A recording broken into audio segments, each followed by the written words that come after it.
Hey everybody, we are Team Spinestein. My name is Luke Hicks. My concentration is biomaterials, but my favorite chick flick is Legally Blonde. My name is Jake Pecoraro. I am in biomaterials, and my favorite chick flick is The Notebook.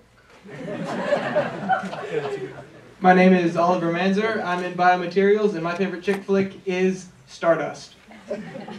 Hi, I'm Frank Holton. I'm in bioinstrumentation, and my favorite chick flick is Bridesmaids. Hi, I'm John Miller. I'm in biomechanics, and my favorite chick flicks are When Harry Met Sally, You've Got Mail.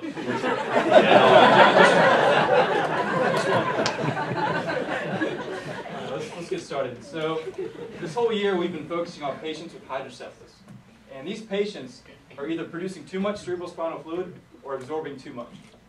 Therefore, there is a buildup of fluid in the brain, resulting in elevated levels of intracranial pressure. This causes severe headaches, mental disabilities, and even death. The current solution is a shunt system composed of 2 catheters and a valve, all of which is inserted inside the body. The ventricular catheter is placed into the brain, and it drains the excess fluid down through the valve, through the distal catheter, and into the stomach. It is digested in the stomach, so it's basically an internal recycling center. Alright, so let's take a look at the numbers. So, in the US alone, hydrocephalus is more common than spinal bifida as well as brain tumors, and is as common as Down syndrome. And each year, 8,000 newborn babies are diagnosed with hydrocephalus, and there are 40,000 shunt surgeries, 70% of which are revision surgeries.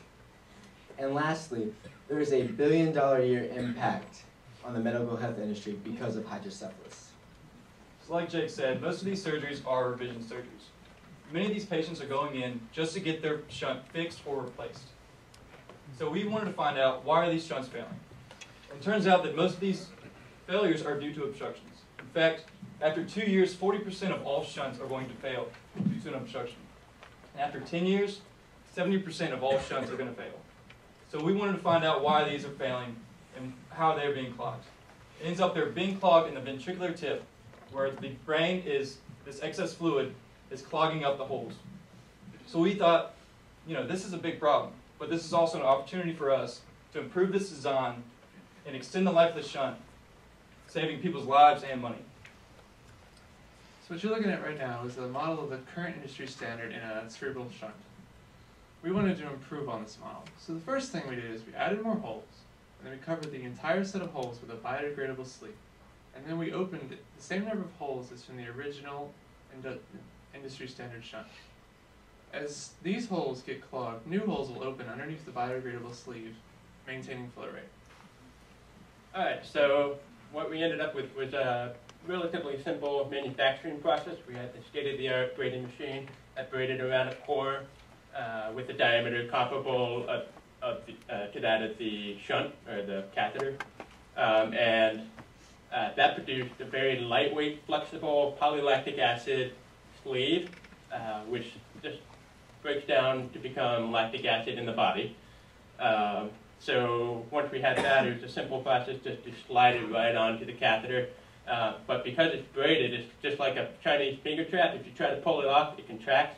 So if there's force on it, then it's going to stay put.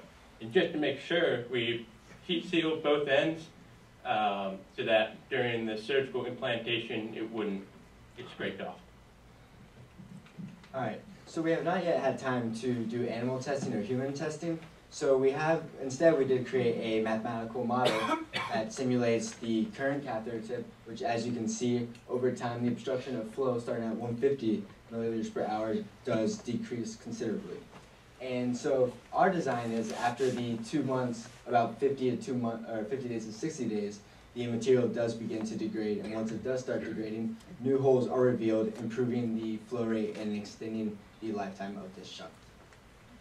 So as Jake said earlier, 70% of surgeries are revision surgeries. So if you're taking that out of the $1 billion, that's $700 million spent a year on revision surgeries. Now if we can cut those numbers by 20%, that's saving patients $140 million a year. Now we've had neurosurgeons, IP lawyers, professors, and fellow entrepreneurs look at our design concepts and they agree that they will reduce both cost and patient stress. We currently have a patent pending on our designs and ideas, and all we need is your help, your money, for us to continue testing and production. Together, we can save not only lives and money. These are the people we'd like to thank. Without their help, we would not be able to get to where we are today. Thank you all for coming.